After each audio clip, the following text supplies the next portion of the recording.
Never miss अ prediction videos. Channel subscribe करके bell icon press करें and stay updated for latest videos. नमस्कार, मैं हूं पंडित राजकुमार शर्मा और आप देख रहे हैं मेरा चैनल पंडित राजकुमार शर्मा।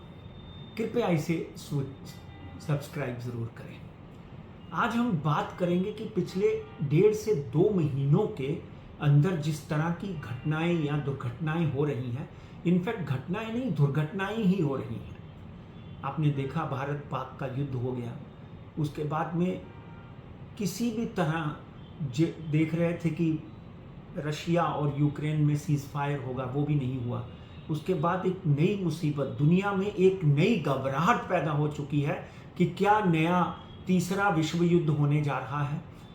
ईरान और इजराइल का ये युद्ध जो है, ऐसा है कि बहुत साल पहले हमारी भविष्यवाणी में भी दिखता था कि कहीं ना कहीं जब विश्व युद्ध होगा तो उसका केंद्र बिंदु जो है या इजराइल होगा या यरूशलेम होगा या ईरान होगा। तो ये युद्ध जो छिड़ा है, ये युद्ध बहुत ही भयानक परिस्थिति लेते जा रहा है।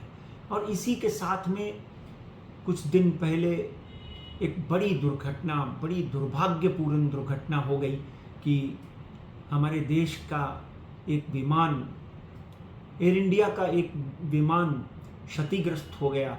अहमदाबाद से लंदन जा रही फ्लाइट में सब लोग परलोक सिधार गए, एक जन को छोड़कर।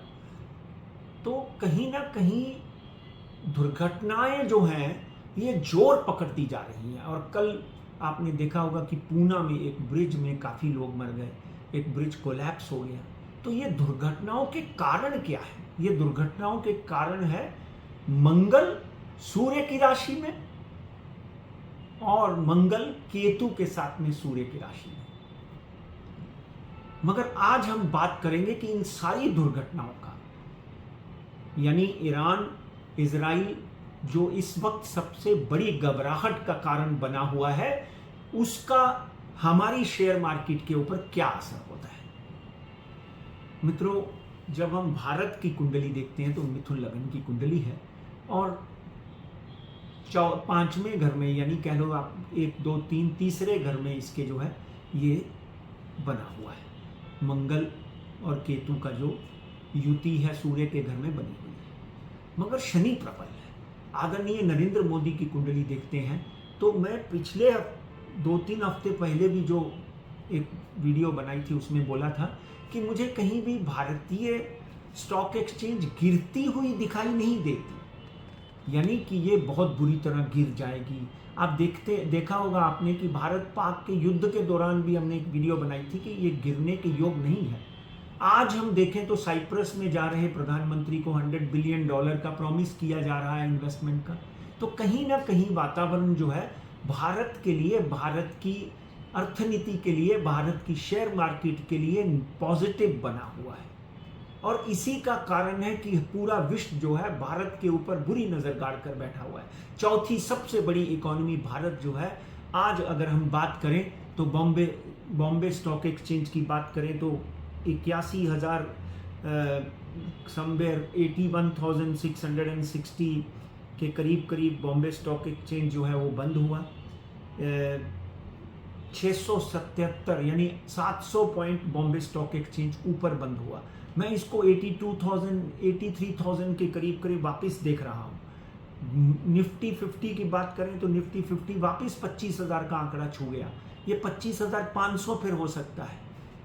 आप सोच रहे होंगे कि युद्ध हो रहे हैं, तेल के दाम बढ़ रहे हैं, मगर कहते हैं भाग्य जायते सर्वदा न पुरुषम न कौशलम। 2012 में जब नरेंद्र मोदी 2014 में देश के प्रधानमंत्री बने तो 2012 से हमारा देश काल सर्प दोष से बाहर आ चुका है। अर्थनीति की बात करें तो भारत अगले 5 साल में तीसरी सबसे बड़ी अर्थनीति, यानी तीसरा सबसे बड़ा फाइनेंस के लिए देश हो सकता है। तो कहीं ना कहीं भारत की प्रगति को रोकना बहुत मुश्किल है। हमारे अगेंस्ट बहुत से षड्यंत्र चल रहे हैं। तो निफ्टी 50 भी जो है 25,000 का आंकड़ा पार करके 25,500 मेरी भविष्यवाणी है, 25,700 अगली भविष्यवाणी है, अगर गिरता है तो ये 24,300 24,400 से नीचे नहीं गिरेगा। खरीद कर रखने में ही आपके पैसे को प्रगति मिल सकती है। और तेल और सोने और चांदी की बात करें तो हमारी हमेशा भविष्यवाणी रही है कि सोना जो है 1 लाख के ऊपर चला जाएगा। 1,05,000 के करीब करीब सोना आपने देखा होगा कि गया हुआ है। चांदी की बात करें तो चांदी भी जो है 1,10,000 के करीब करीब गई हुई है। 1,15,000 सोने के भाव मुझे दिखाई देते हैं। 1,15,000 और 1,25,000 चांदी पर केजी साफ साफ दिखाई देती है। क्रूड ऑयल की बात करें तो क्रूड ऑयल जब 5,400 था तो मैं बोल रहा था कि क्रूड ऑयल वापस 6,000 पार करेगा। 6,195 आज का रेट है और पॉसिबल है क्रूड ऑयल इस लड़ाई की वजह से असर पड़े क्रूड ऑयल के ऊपर, क्योंकि ईरान भी जो है बहुत बड़ा उत्पादक है। कहीं ना कहीं क्रूड ऑयल के वापस जो रेट हैं इंडिया में 7,000 रुपीस पर बैरल हो जाए और अंतर्राष्ट्रीय स्तर पर 78 to 80 डॉलर पर बैरल हो जाए, तो कहीं ना कहीं गोल्ड और सिल्वर में अभी भी निवेश किया जा सकता है, तेल खरीदा जा सकता है।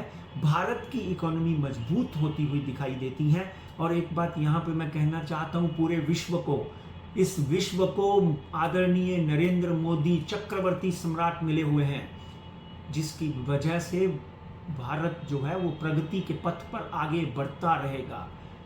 एक बात ध्यान रखना, इलामा इकबाल ने लिखा था, सदियों रहा है दुश्मन दौरे जहां हमारा, कुछ बात है कि हस्ती मिट्टी नहीं हमारी।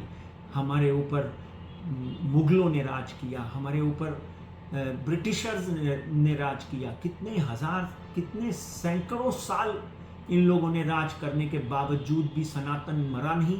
भारत बड़ा है और आगे बढ़ता रहेगा। पीओके आपके हाथ में आने वाला है। आदरणीय नरेंद्र मोदी जिंदाबाद, हिंदुस्तान जिंदाबाद। God bless you all.